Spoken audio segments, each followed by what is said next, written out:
ways to do this. We're doing it old school way. We're hitting live on everything. Hello, YouTube. Great to see you here. BJ Muir, heart-based parenting coach and speaker, here for another live stream with you, answering your parent questions here on Raw Parenting Unfiltered. If you're wondering, I am right now live here with you on YouTube. Unless you're watching the replay, then I'm not live anymore. I'm on the replay. And I'm also live over on our Facebook space and on TikTok as well. So I'm taking questions from all over the place. If you've got a question tonight, go ahead and click on the link and in the description down below, and I will go ahead and see it. It'll pop up way over here, and I'll get to as many questions as I can. In the meantime, I've got questions that came in already that I'm going to be answering tonight. And if you're watching this on the replay and you're like, oh, I wish I could ask my question, click on that description in the link down below, and I'll get to your question as well in a future live stream from here. All right, let's hear. So I don't know about you, but it's been a busy week. Some good stuff. So our family went camping this past weekend. We had a fantastic time. We went camping with, I don't know, about 5 other families. All the families out there were homeschooling families as well. And most of them, we do things with them all the time with homeschooling. And we just had a great time. Probably the best weather. We do this trip every fall. And pretty much every fall, we've got rain somewhere involved. And we're camping in tents. But it doesn't matter. We still are out there having a great time. But this time, no rain. No problems whatsoever. Just a really great time with family, with friends, camping out in the woods. I had to leave to go home and go back to teaching in my school. But my kids and my wife got to stay an extra day, as did a couple other parents, the benefits of homeschooling. And right after I left, they got to see a mama bear and 3 cubs going into a trash can that somebody we were camping with had. So there's a little bit of adventure there too. But lots of fun. Our house is still a wreck. We still have a ton of camping stuff all over this place. Tell me what it's like when you get home from a vacation, whether it's a weekend trip or trip. Are you one of these people who you just get everything put away right away? Or does it take you like a week to recover from the camping trip or whatever trip it is? And where do you go? Do you camp? Is camping for you getting a hotel room? Tell me in the comments down below. All right, so we're going to be going through some questions tonight. As I mentioned before, if you've got a question, go ahead and put it in the let me get it out here. There's a link down below. You can click, put it in there. I will get it over here. I'll read it, and we'll go for it together. Anyway, I've got questions already. Let me take a quick drink. Remembered my water tonight. For those of you who tuned in before, you know I don't always remember my water. Tonight, I remembered my water. So here we go. First question, how do I keep a positive connection with my child while still requiring obedience and respect? Great question. This is an absolutely great question. So let me just take a moment to catch another drink of water.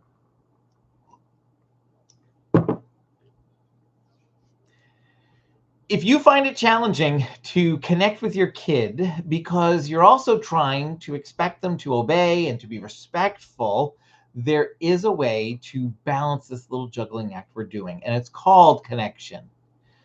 Dr. Karen Purvis has a great quote, and I'm going to make it my own quote at this point. I'm not going to get it exactly right, but it goes something to the effect of, even while we're correcting, we are still connecting. Even while we're correcting, we need to still be connecting. The question I got asked was, how do I have this positive connection while still requiring obedience and respect? And I think the first thing I want to pick on a little bit here is that word requiring. Is it wrong to require? No, it's not wrong. It's right to have expectations. However, how do we do that? Well, if I want to work on obedience, and let's define obedience, I'm not going to use the word obedience, not because I don't like it, not because it's bad. It's in the Bible. It's a great word. But a lot of times when we start saying obey, the modern ear hears like dog training. And that's so not what it means, biblically speaking. People start hearing this concept of instant obedience. You got to do it right now. Okay. And what they hear in that is don't acknowledge the kids' feelings, don't acknowledge the relationship, just expect kids to jump because you said jump. And that's also not really what obeying is in the Bible either. I like to use the word cooperation. Nothing wrong again with obeying, but cooperation I find captures better so what biblically obeying really is. And so when we're talking about cooperation, we're talking about, yes, a child learning how to follow through on what they're told to do. That's a really important skill to have. You and I need it as an adult. Follow through on what you're told to do. But how do we do that? Well, we do it in a couple different ways. We do it with trust, that I have trust in the relationship with the person who's in charge right now, my mom or my dad or my step parent or my grandparent. I have trust in that relationship. So I follow through on what I'm told to do with trust. I also follow through with wholeheartedness, that when I get told to do something, I generally have a positive attitude. I'm going to go get it done. Doesn't mean I'm skipping around and singing a song. It just means I am doing my best to get this job done and do it wholeheartedly, fully, not halfway. So with trust, with wholeheartedness, and also with willingness, that I am seeking to cooperate. I am a child who, when I hear my name, I willingly come and see what my mom or my dad, my stepmom, whatever it is, needs at that point. Because I am interested in being responsive to the people that I can trust in relationship. That's what cooperation means. It means to follow through on what you're told to do with wholeheartedness, with trust, and with willingness. So when we define it that way, do you see how the word require obedience and respect, that phrasing doesn't really fit at this point? Because what we're doing is we are working on relationship first. If we want to see children obey or cooperate, it starts with relationship. It starts with connection. You'll notice Jesus throughout scripture doesn't sit there just saying, I require you to. No, he starts with relationship, and he builds relationship with the people who are following him. He invites them to follow him. He does things that are worthy of respect, and he attracts people to him. And within that relationship, then yes, as Jesus, he says, okay, now I have some expectations here for what it means to be a follower of me. Yeah, absolutely. And so is it okay for us to have some expectations of what it means to be a member of this family and how we treat each other? Absolutely, it is. We should have those things. Society has those things for how we should expect to be members of this society. So we should have these expectations in our family as well. But trying to balance out connection and obedience and respect, they're not opposites. They go together. And so when we're feeling a struggle with our children, when we're feeling like they don't respect me, they just won't listen to me, it often gets back to the need to work on the relationship, not to get kids to obey, but because relationship is just really important. Yes, it has a side benefit of, oh, kids are going to cooperate more, but even if they don't, which we're going to work on that, but even if they don't, they're still humans who are worth knowing at a deeper level. And so we want to build the relationship for relationship's sake. But through that connection comes an openness in the heart to follow you. And so when we're struggling with respect from our children, when we're struggling with basic obedience, we're often struggling with connection. So focus in on that connection piece first. The second thing you want to do is look at what types of tasks you're expecting kids to do in family life. And perhaps I would suggest reviewing what they are and modifying them in a way that you know your kid can be successful. Many of us will tell our kids they need to go clean their room. But what does a clean room actually mean? Your definition of clean room might be different from your child's definition of what a clean room is. Is it wrong to tell children to go clean their room? It's not wrong. It's just usually ineffective to start there. But if we tell kids, go in your room and I want you to look at the floor and pick up anything on the floor that doesn't belong there. Well, now you gave them a very concrete expectation of what to do. If you told them to go make their bed and make sure all clothes are put away, that's a very concrete expectation of what to do. And if we want to be able to say, go clean your room, we got to get good at these other things so we can put it all together and say, here's what a clean room actually is. So if we start looking at the tasks we're giving kids to do, because they need to be responsible in family life, we need to start making sure those tasks are small enough that our kids can accomplish them fairly independently. You might say, oh, I'm shooting low, BJ. No, no, no. These need to be real tasks that a kid who's at your child's age and stage should be doing. But we want to make sure they are realistic and accomplishable. So that way we get to say things like, hey, great job taking the garbage out and putting the bag in. Thank you so much for doing that. We want to be able to say great job a lot, because the more we get to say that, the more our children are experiencing the benefits of relationship and a positive relationship. And as kids get good at these smaller tasks, we can start building upon it in bigger and bigger ways, so that we one day can say, hey, you need to go clean your room. And the kid actually goes and does that, and they know to check back in with us. But if we're finding we're struggling here still, the third thing we can do, so we want to, 1, work on just basic relationship. 2, we want to look at the tasks we're giving kids and make sure that they are appropriate size and challenge for that child and not too overwhelming. But 3, we want to look at how we respond when our kids do get overwhelmed.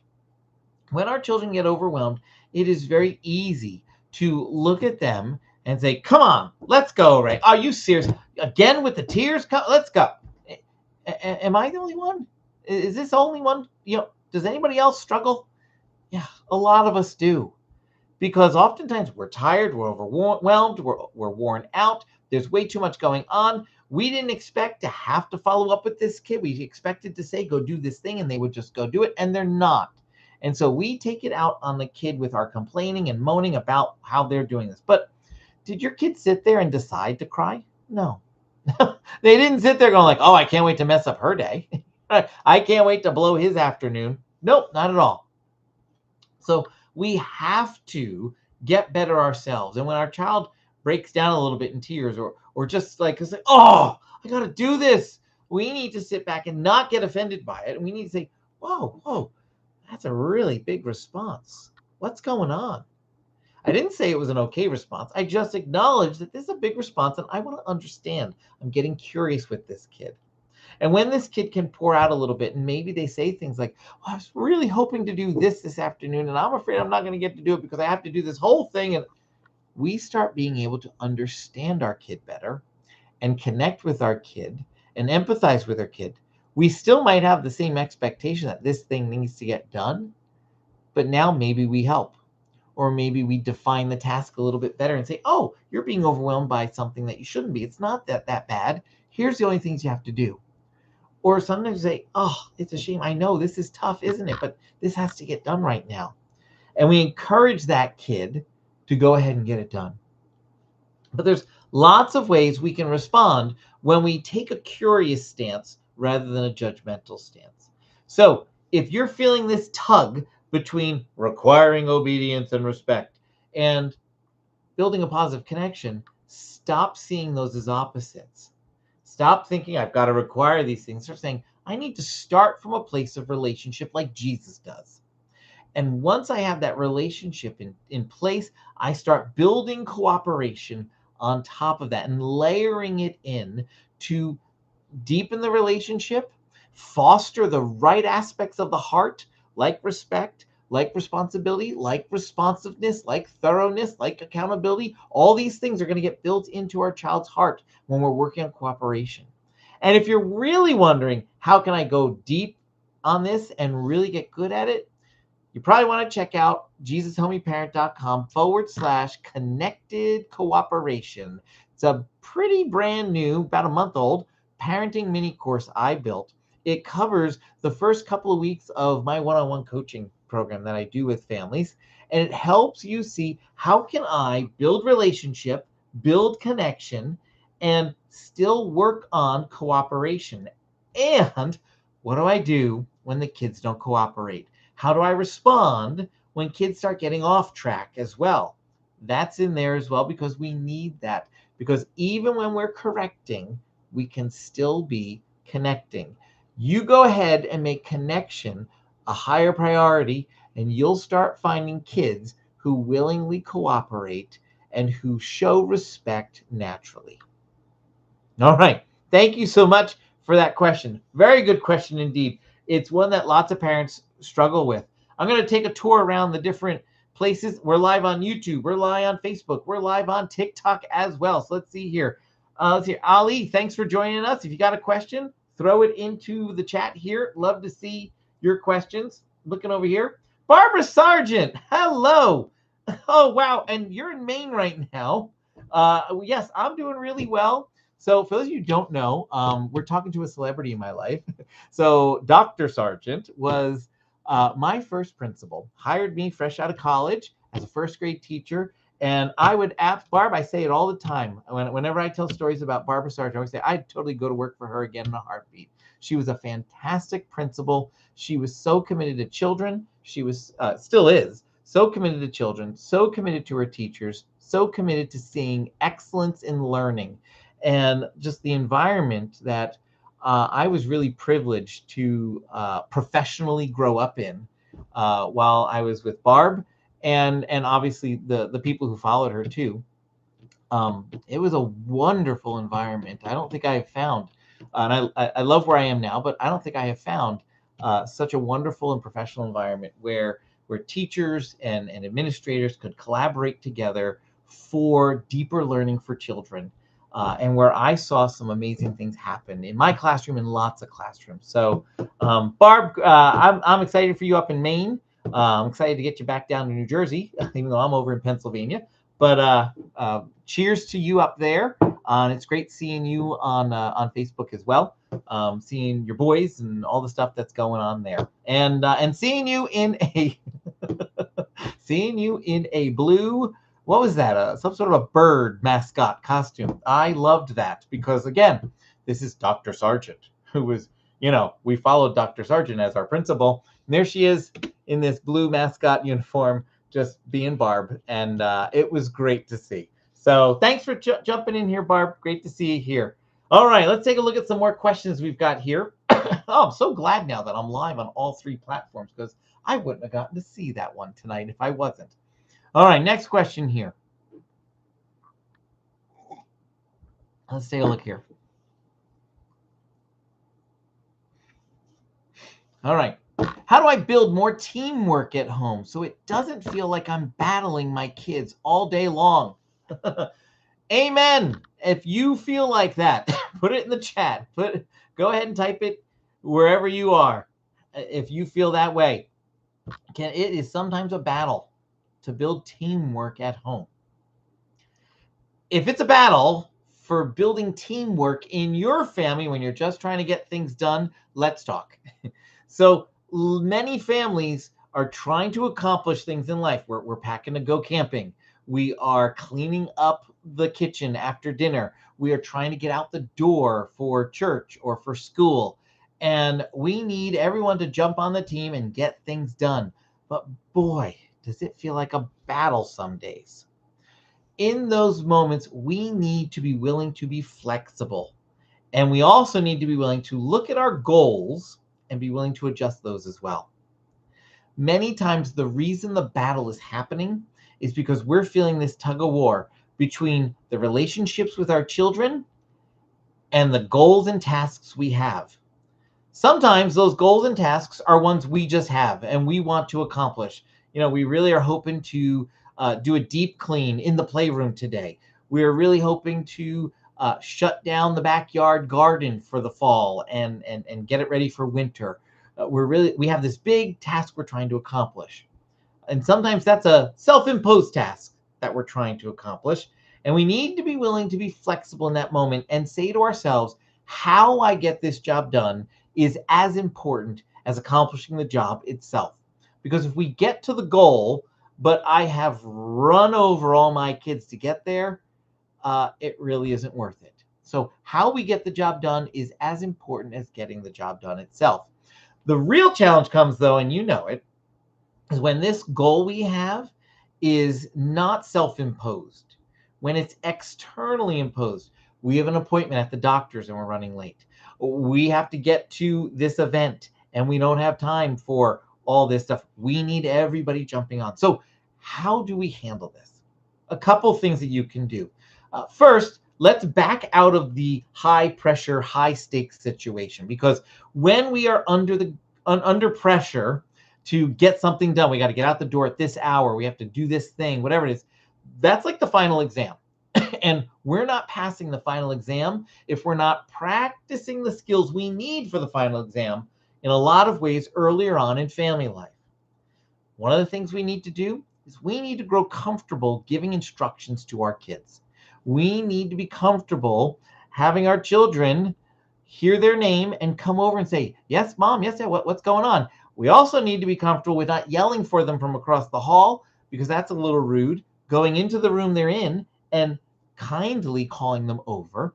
And they need to get really good at hearing instructions and going and doing it. You want to get good at that? Head to JesusHelpMeParent.com/connected cooperation. You're going to find a fantastic parenting mini course that is going to help you do that and help you know what to do when your kid says no, when your kid starts getting upset, having an attitude.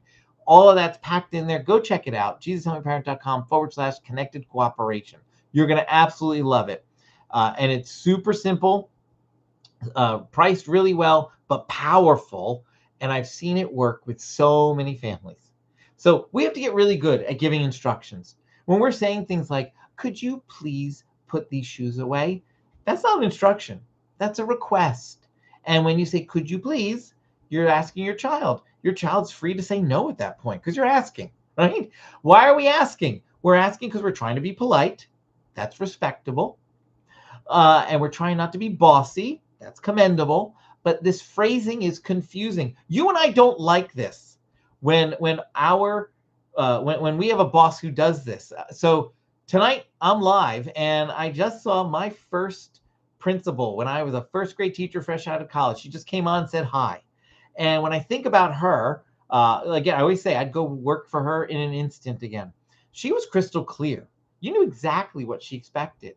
She would say, this needs to get done. She wouldn't say, BJ, could you please? No, she would say, BJ, this needs to get done. She wasn't rude. She wasn't unprofessional. She didn't start yelling or anything. She didn't make it unfair. And she just said, BJ, you need to. And she would say what needs to get done. And I would go do it. Now, I'm not my kid's boss. They're not my employee. It's a different type of relationship, but the analogy still extends. There's ways we can give instructions that are respectful to that child, but clear to that child, that they understand you're getting an instruction. This is not a request. It's not a suggestion. It's not an idea I'm having. It's not a hope and a wish I have. This is an expectation and you need to accomplish it. So when I get really good at that, it gets a lot easier because I'm being more honest with my child in my communication, and it's clear for my child what's expected at that point. So that's the first thing. And again, go to the link in the description. You're going to see it right there. Go to Connected Cooperation. You'll be so happy when you start putting all the things you learn in those 3 simple little modules into place with families, with your children. It's going to change the way things go. So we need to get really good at giving instructions throughout the day before we get to the high pressure moment of we're trying to do something really big here. We need teamwork to get out the door on time or to accomplish this task. That's the first thing we need to do. But now let's talk about when we get into the high pressure moment, when our children are there and we're like, okay, we have to rake the whole backyard today. And that's a big lofty goal we have. Or we've got 20 minutes to get out the door because if we don't leave in 20 minutes, we're going to be late to the dentist. Something like that. What we're going to do is we're going to treat this like the real challenge it is. You're the coach. These are your players. Gather your players into a huddle, just like a coach would before a game. Give them the pep talk. All right, kids, we need everybody on Team Muir today. We have 20 minutes to get out the door. Here are the 5 things we need to get done. Are you ready? Here's the stuff. Who's going to do this? Who's going to do that? Okay, let's go. And oftentimes it helps, if possible, depending on the age and stage of your kids, if you can keep yourself free from one of those tasks, it allows you now to really coach and monitor and support and help and bounce a little bit around so we all get out the door, or so that we all get the backyard raked, or whatever it might be. Now, when it's one of these situations where we have self-imposed a deadline, like raking leaves, cleaning a garage, putting all the camping stuff away, all that other stuff, we get the luxury as the coach of calling audibles and changing up the goal. If we have been raking the backyard for a half hour with our kids and we are just a third of the way done, we may look and decide in the moment to say, you know what, maybe we're only going to get about half the yard done, and that's okay. And we can make that switch, because remember, how we get the job done is as important as accomplishing the task itself. So when you're doing these self-imposed deadlines, you can totally make that adjustment. When it's we got to get out the door type stuff, and we just need everybody on team your, team whatever your last name is, then we can't adjust as easily. But if we're keeping ourselves free, we can jump in and help a little bit more. Sometimes we can let things go. Everyone needs their needs to get their shoes on, needs to get their jackets, and needs to meet me at the door. But we may not require all the kids to wash their lunch dishes before we head out the door. Get them all to the sink. We'll wash them when we get home. We can make some audible calls as the coach in those moments, but we're more restricted because we got to get out there. And we're looking in the moment, whether it's out in the backyard raking leaves or all those other types of tasks, or this we got to get out the door moment. We're looking to be a coach who's encouraging. I'm thinking about all kinds of people in the past. I'm thinking about in high school, we had a basketball coach who would just spend the whole game just screaming and yelling from the sidelines. The parents would be like, really? This guy? All the time. And was he encouraging? Not typically. Not typically. The players had to kind of understand he was trying to help, but it was rough playing for him. We don't want to be like that. We want to be able to say things like, hey, great job getting the bags for the leaves. Thank you so much. Great job getting your shoes on already. Go find your jacket. Being that type of encouraging voice and noticing when kids need a little bit of help to move forward. Then, once the job's done, we want to make sure to celebrate too. Coaches, huddle up before the game and give a pep talk and make sure we've gone over the basic expectations, what needs to get done. Coaches, during the game, are actively involved in coaching, supporting, correcting at times, but making sure their players know we're on the same team. We're both trying to accomplish the same goal, win the game. And then after the game, coaches take a moment to celebrate too. Sometimes it's to provide some feedback about how we need to improve some things, but oftentimes it's couched within a larger context of what's going so well.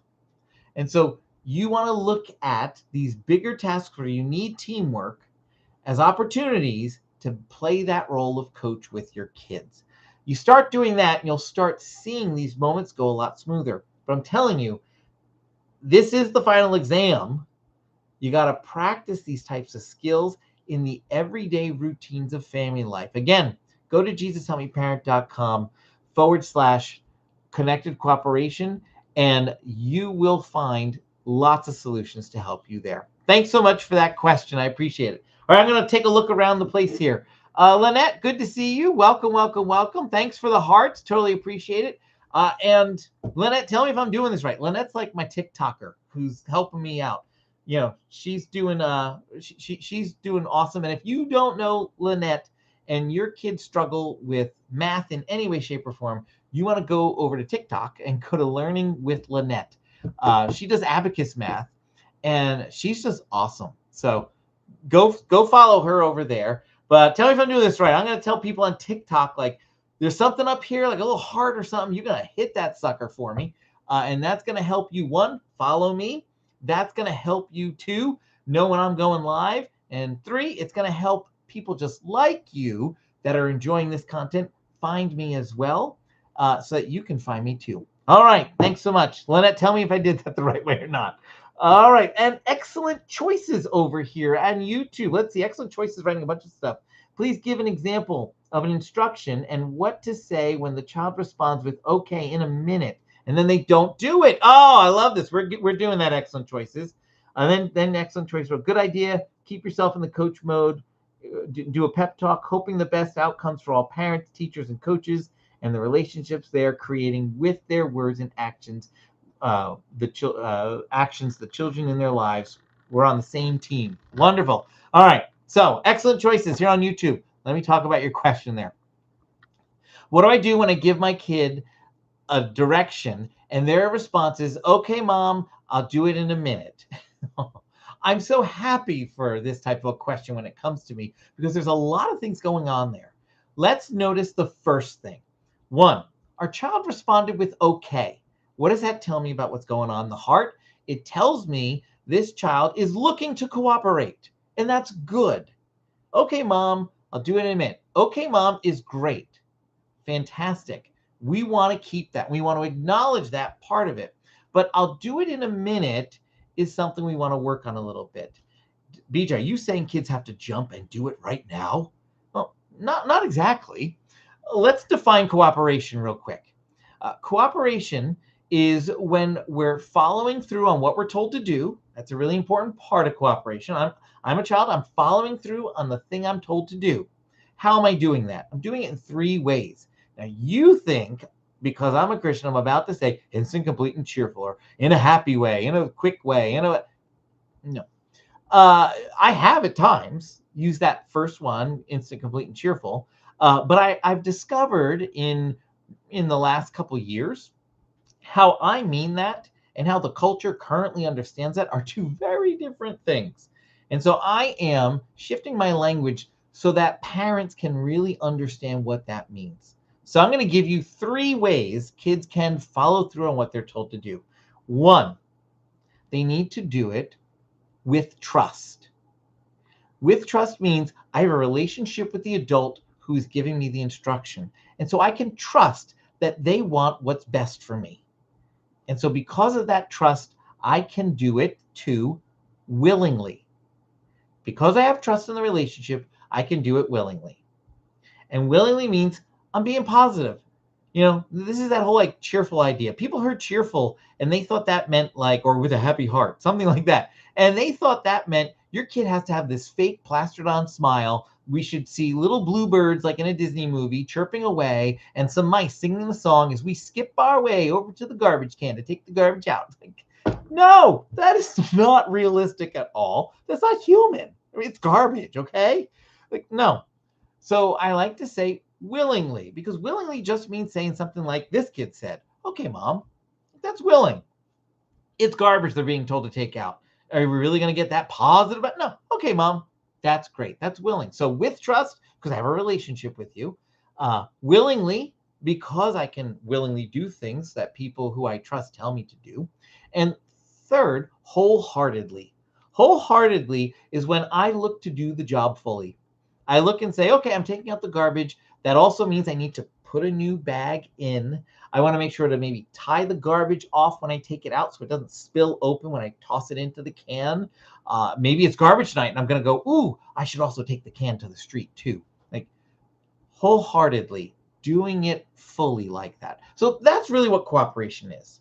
And so when my kid says, "Okay, mom," "Okay, dad," "Okay, whoever," they're showing they want to cooperate. But then they threw in that little phrase, "Okay, mom, I'll do it in a minute."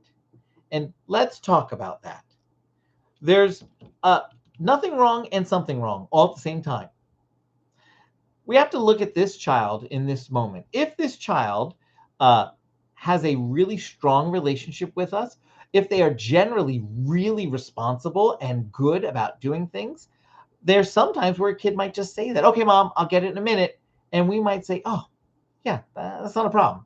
I'm working with like a 15-year-old who has been like pillar of responsibility for years and just naturally does things the right way.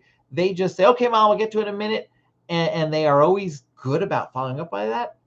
I'm probably not going to make a big deal out of that because the relationship there, the connection there is solid enough And the trust is there enough that I know that kid's going to take care of it.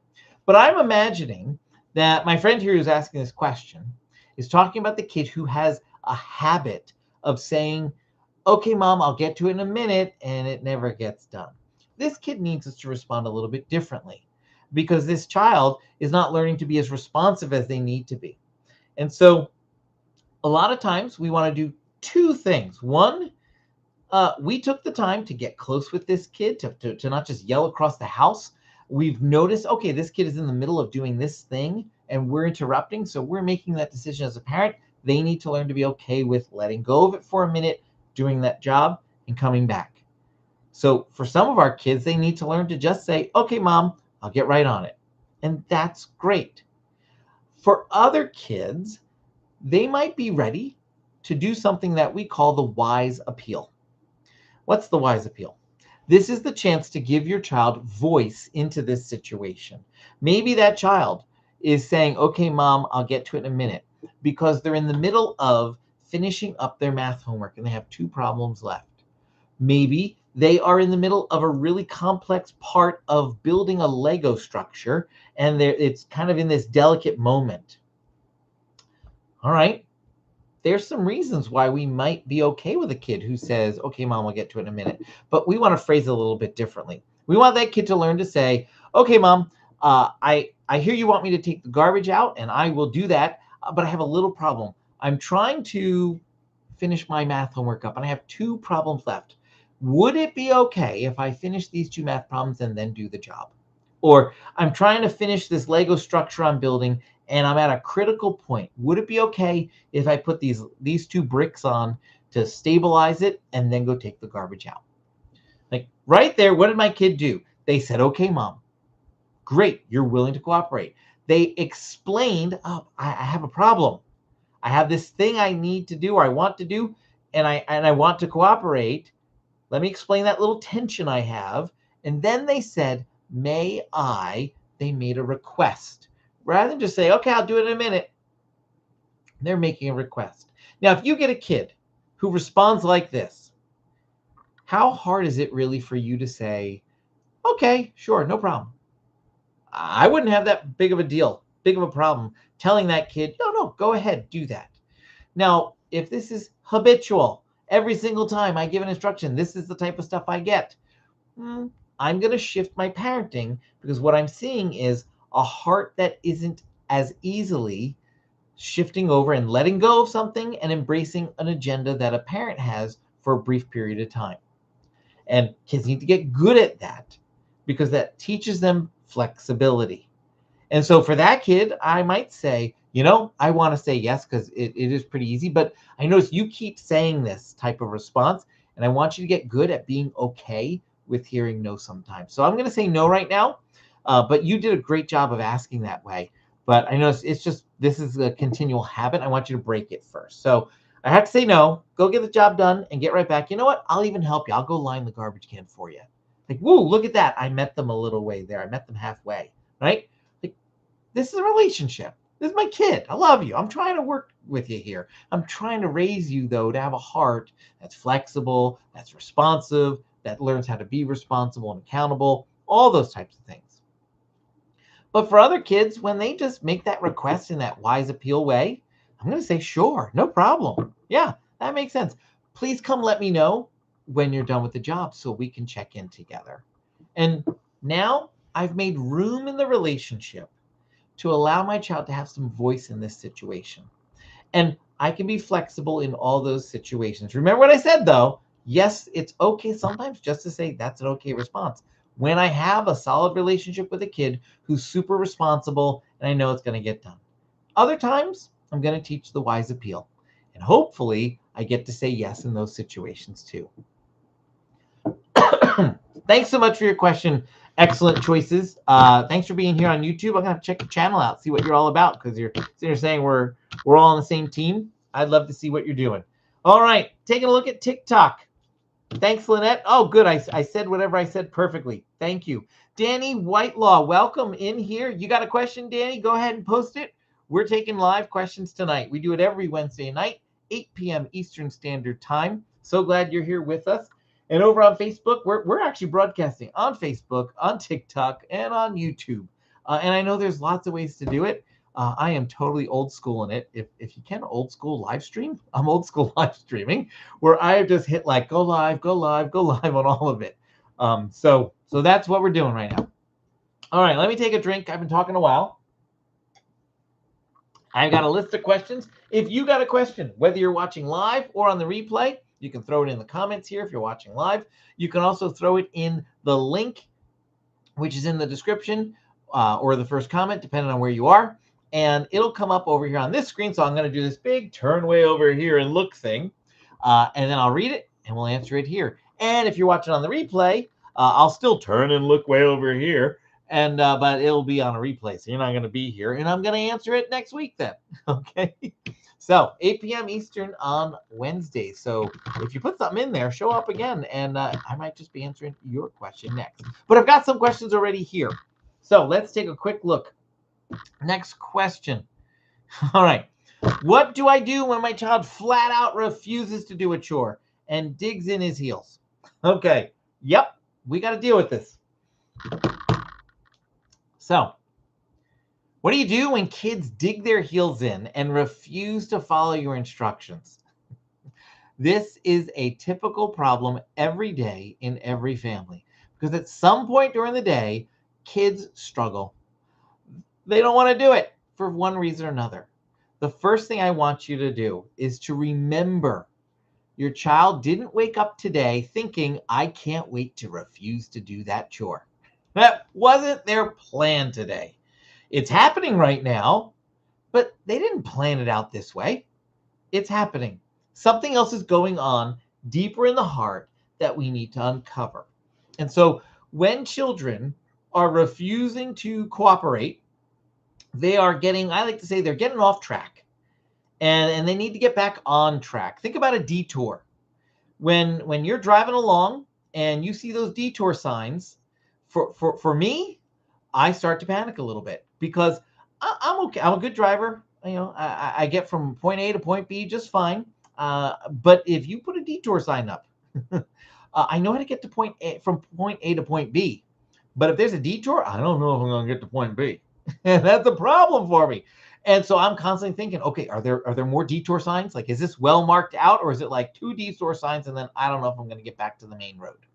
Now, my anxiety about that is certainly pretty low now that we all have GPSs in our pockets called cell phones. But that wasn't always the case because I'm old enough that I started driving in the 1900s. And so it wasn't always that way. The same is true when we're dealing with kids getting off track. They're taking a detour. And a well marked out detour reduces our anxiety, reduces our stress, reduces our frustration. A well-planned detour route to get back on track with our children is necessary to help make this work better, to help us not get so frustrated in our parenting, not get so anxious in our parenting, not worry that we're not doing the right thing. When we have this well marked out, it goes well. So how do we mark this out? How do we get kids back on track? Well, I like to look at scripture and I like to see what does God do? Because guess what? I hate to break the news to you, but like I get off track with Jesus sometimes. And I hate to break the news to you, you get off track with Jesus sometimes too. Like we all do this.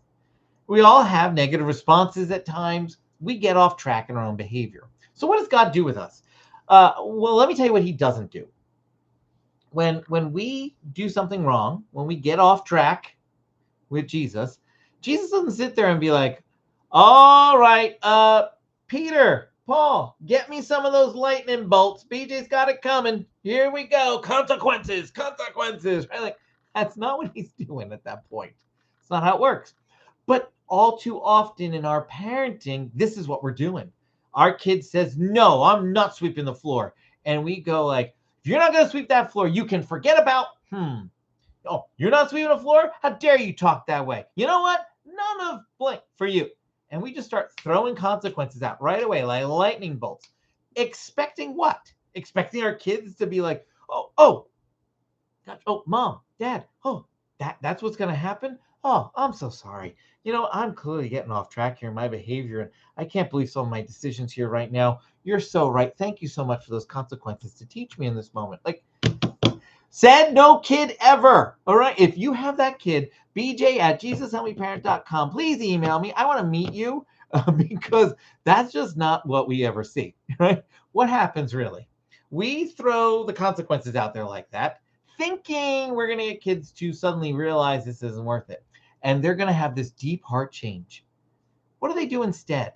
They either just comply with what we say with a bad attitude, building resentment and bitterness in their heart, but doing what we say, or they get their backs up in the corner and they fight back and they start yelling and screaming. They double down on things and it goes sideways fast.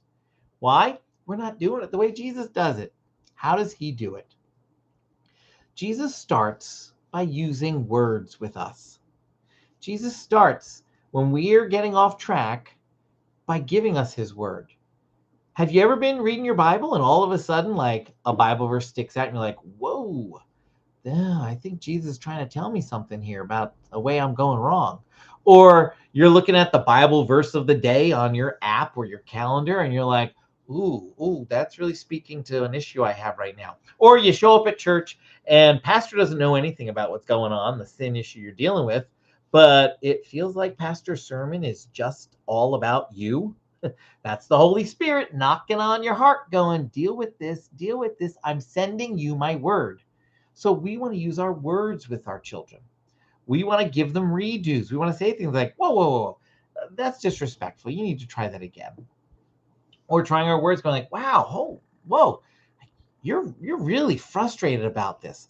What's going on? I didn't say their response was right. I'm just getting a little curious. What's going on? Okay, I can understand why that's frustrating. This still needs to get done. What can we do to make this work? And we start talking here, but we're using our words in this situation, because if we can solve the problem at the word level, it's done. We dealt with it. Just like with you, when you're messing up and Jesus starts using his word to correct you, if it solves the problem, we're done. But a lot of times kids dig their heels in further. They don't want to do this. They're getting really upset. They go 0 to 60 in like that.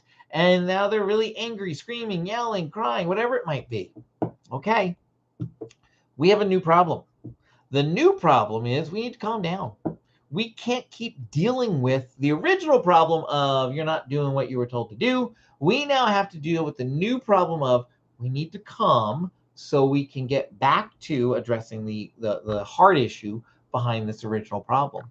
And so we need to now shift in our parenting from trying to get this job done, trying to get kids to cooperate here, to calm so we can get back to cooperating. And to help kids calm, we have to go through some basic steps of helping them take a break, helping them to find a little grace space and calm down and come on back. For some kids, they're going to be able to just kind of go have a seat over here and be like, oh, I need to calm down, I need a drink of water, and then I'm coming back. For a lot of kids, they're going to need us over there. They're going to need us to connect with them and help them attune their heart and calm down through some breathing or some jumping jacks or a hug. Have you ever looked at your kid and just said, wow, you're really angry about having to do this, aren't you? Yes, I am. Oh, you need a hug? I can't tell you. I've got one of my kids. I say that, the kid melts. They hug. They stay there for a solid 30 seconds or so. And when they come back, do they still love the job? No, they don't love the job now, but they're willing to work with me here. They're willing to give it a shot now. And they're willing to hear what I have to say. Why? Because I was connecting while I was correcting. And so that's what we want to do. When our kids are digging their heels in, it suggests that they've reached that point where they need some help calming down, connecting with them and calming, so we can then work on a plan. Once we have a plan for how to respond better, we can get back to the job at hand that we were originally saying. That's what we want to do with our kids. Now, to do that, it takes a lot more than watching a quick video with me in it. It takes some training. I work with families one-on-one all the time, helping them master this parenting dance that you got to learn how to do, where you can connect and cooperate at the same time. I've even made that dance a little parenting mini course as well. JesusHelpMeParent.com/connected cooperation. You go there. It is super affordable. It is super simple. It's just a couple of quick modules, but power-packed modules with exactly how I help parents in the first 2 to 3 weeks when they work with me one-on-one. So you want to get like a preview of what that's like? Go to Connected Cooperation. There's an audio version and there's a video-based version. So if you're one of my plug and go people who just puts things in their ears, earbuds in, and just wants to do the things they got to do, there's a version for you. And if you like to watch videos and see the visuals like that and slides and graphics, there's a version of that too. So go ahead and check it out. JesusHelpMeParent.com/connected cooperation. Link will be in the description. Check it out. You'll be so glad that you did. But that's how you're going to start seeing a change when our kids are digging in their heels in the way you respond. And when you start changing how you respond, guess what happens? Your kid starts changing as well. Thanks so much for that question. Absolutely love it. Let's take a quick tour here of the internet. We're live over on we're on Facebook, TikTok, and on YouTube. So let's take a look here over at Facebook. We got lots of people watching us over here. Over here on TikTok, good to see you. Book of John, welcome, welcome, welcome. Glad you're here. And if you got a question, go ahead and ask it, or grab the link and ask me later, and I'll answer it later too. And over on YouTube, good to see you all here as well. Whether you're watching live or on the replay, I come here every Wednesday night at 8 p.m. Eastern Standard Time. And the replay is always available here on YouTube. And if you're watching me on TikTok or Facebook, that sounds weird because I'm over on YouTube right now too. So you can watch it over on YouTube. Check the channel out there. And if we're not live, but you got a question, there's a quick link in the description. Click on it, and there's a Google form there. It's got one question. The question is, what's your question for BJ? And I'll get it, and I'll take a look at it, and I'll be answering it on a future live stream here. All right, I think I have just enough time for one more question. Let's see here. Yeah, I could squeeze just one more in. So let's see. I've got like 4 of them here. Let me read through them real quick. I'll take a drink of water while I do that. How can I say expectations? My kids pushing and rolling their eyes. All right, I think we're going to do that one. How can I set clear expectations without my kids pushing back or rolling their eyes? Anybody? Anybody at all? All right. Yeah, this happens all the time with us. So if you're tired of eyes rolling in your house every time you give an instruction, I want you to embrace it instead. Oh, I don't want you to accept it and say, this is the right way to respond, but I want you to embrace the eye roll and thank your kid for giving you a clue about what's going on inside the heart. When your kid's rolling their eyes, they are opening a window to their heart, and you're getting to see what's really going on in there. Because what's happening is you're seeing an attitude being developed. And what is an attitude? An attitude is an auto reply from the heart about a specific situation or life moment. Your child has attitudes, positive attitudes, negative attitudes, everything in between. You have positive attitudes, negative attitudes, everything in between as well. And attitudes themselves aren't necessarily bad. They can be very helpful. They are shortcuts that our hearts use to help move us along in life. So when the door opens and you hear your spouse's voice say, honey, I'm home, you have an attitude response. Hopefully that's a positive attitude. All right. But you have an attitude when that voice is heard. And it's a shortcut because, oh, good. Somebody positive, somebody I love is walking through the door. Yay. Right. Why is it good to have an attitude like that? Well, it's good because the door's opening. Someone's coming in. Right. So does your body need to go on high alert and stress because an intruder's coming here? No. I just heard a voice that I love. Okay. Good attitude, right? That's how attitudes help us. They are shortcuts our hearts use to help us move productively through life at a good pace. You hear ice cream, you have an attitude about ice cream. You're Brussels sprouts, you have an attitude about Brussels sprouts. Mine's very positive. I love Brussels sprouts, but maybe yours isn't. What do you have a positive attitude about? Put it in the comment. What do you have a negative attitude about? Put it in the comments. Be careful about the negative attitude. I don't want to see any spouses' names in there, okay? Nothing like that. But you got a vegetable you don't like, an exercise you don't like. What is it? But we have positive and negative attitudes. Way we develop the attitude, we have a little bit of information, comes into our heart processes it, and out comes a response, an auto reply. We take a little bit of information, put it in the heart, comes out auto reply. For example, when I said Brussels sprouts, you have a little bit of information about Brussels sprouts. And so I just said Brussels sprouts, that went into your heart. You've got a little bit of information there, it comes out. You see your child sitting down with a book. That's a little bit of information, goes into your heart. You process it, out comes an auto response. Now your child's reading their book during chore time. You see that. You have an auto response. Maybe your auto response is yelling at your kid. I'm not saying that's the right response, but maybe that's your auto response because this kid never does their chore. I can't believe it. Okay. Now that kid's sitting down reading their book, not during chore time, just randomly. Oh, okay. That might be a positive response now.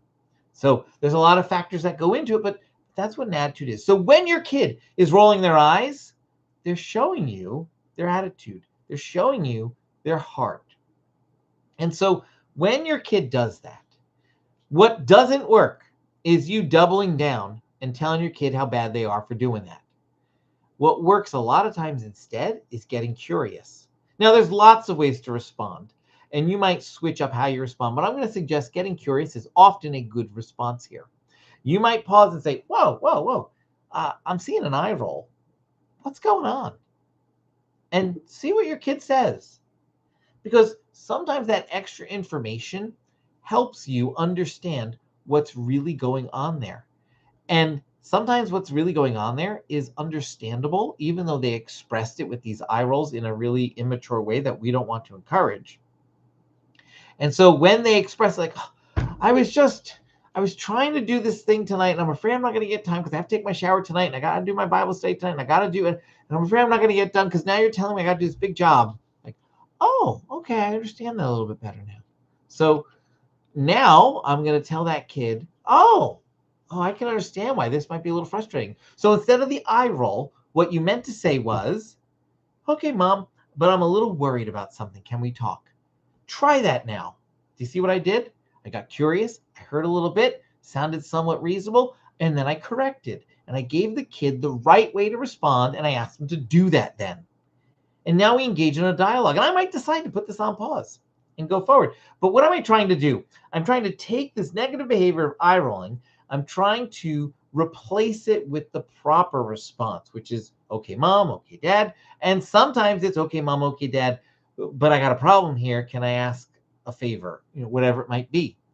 All of that's so much better than an eye roll. But if all I do is look at my kids, hey, stop rolling your eyes. Okay, it's not going to happen. You're just going to cause your kid to grow bitter about it. He never wants to hear what I have to think about this. Yeah, it's going to be a problem there.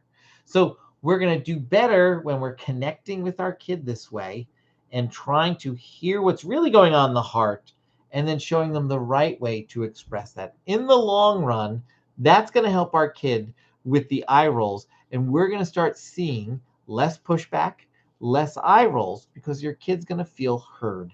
And they're like, they have a way to speak to you when they do come into a problem.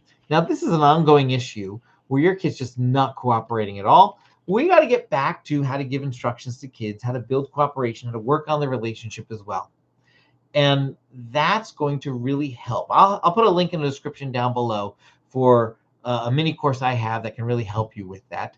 But you want to work on that first, because that's going to really help the eye rolling thing a whole lot. When we work on relationship, a lot of things change for the positive. Thanks so much for that question.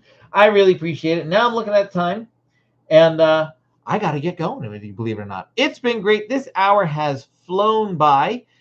So good to have you here with me, whether you're here on YouTube, over on TikTok, or over there on Facebook as well. I'm glad we've had this time together. I'll be right back here next Wednesday, 8 p.m. Eastern Standard Time, answering your questions right here on Raw Parenting Unfiltered. Thanks for watching. I almost had that. Thanks so much for watching, and I'll see you real soon. No point in having a catchphrase if you're just going to trip over it. All right, let me shut down over here. Ending the stream on YouTube now. And we're going to